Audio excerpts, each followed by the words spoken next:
blues there, C jam blues. And we're working on the diminished scale. Seems like a lot of musicians I listen to don't seem to know the diminished scale. Why don't they know the diminished scale? There's only 3 of them, and it's probably the most useful scale in jazz.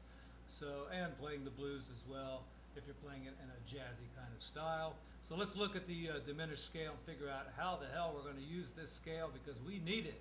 We need the scale. C diminished chord. We can put a diminished scale with that, and it's just a whole step and a half step. So there's only 3 of them, because every time you move up a minor third, you're going to repeat yourself. So.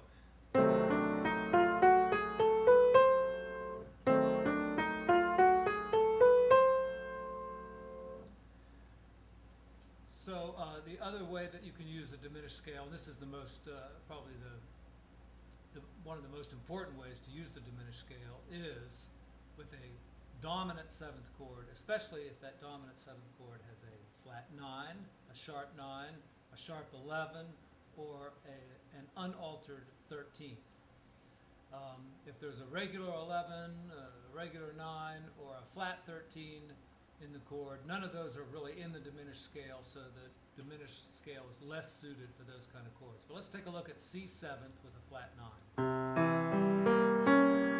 Well, except for the C, we have a diminished chord. We have E, G, B flat, D flat. That's our 3rd, 5th, 7th, and flat 9. That's a diminished chord. So starting on the D flat, we can play a diminished scale with a whole step and a half step. And that is the proper diminished scale to use for the C7th chord. Not the C diminished scale, the C sharp diminished scale. I mean, you can think of it as a C diminished scale if you start with a half step, then it works out. But it's really a C sharp or a D flat diminished scale. Okay. Best way to practice the diminished scale? Well, you can play all the diminished chords and play the diminished scale with the diminished chord. But using it with the dominant 7th chord, let's use 2 5 1s. We'll do D minor 7, G7, and instead of playing the G there in that chord, I'm going to play A flat, so that I have my diminished chord, and it's really G dominant 7th with the flat 9. So that's the diminished chord right there. So we got D minor 7th, G 7th, flat 9, and C major 7th. Okay? Key of C, I'm going to start up here on my 5th. That's just Dorian mode. And then we're going to go up the diminished scale and end back in the key of C, right where we started. Or you can go the other way.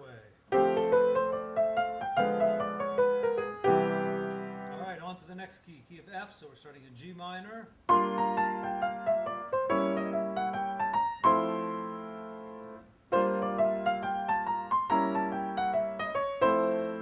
And so forth and so on throughout the cycle of fifths. It's worth learning, it really is. And so, don't be a lazy ass and just learn it in 2 keys. Learn it in all 12 keys. There's only 3 diminished scales there, and as you go through the cycle of fifths, you'll use one diminished scale after another.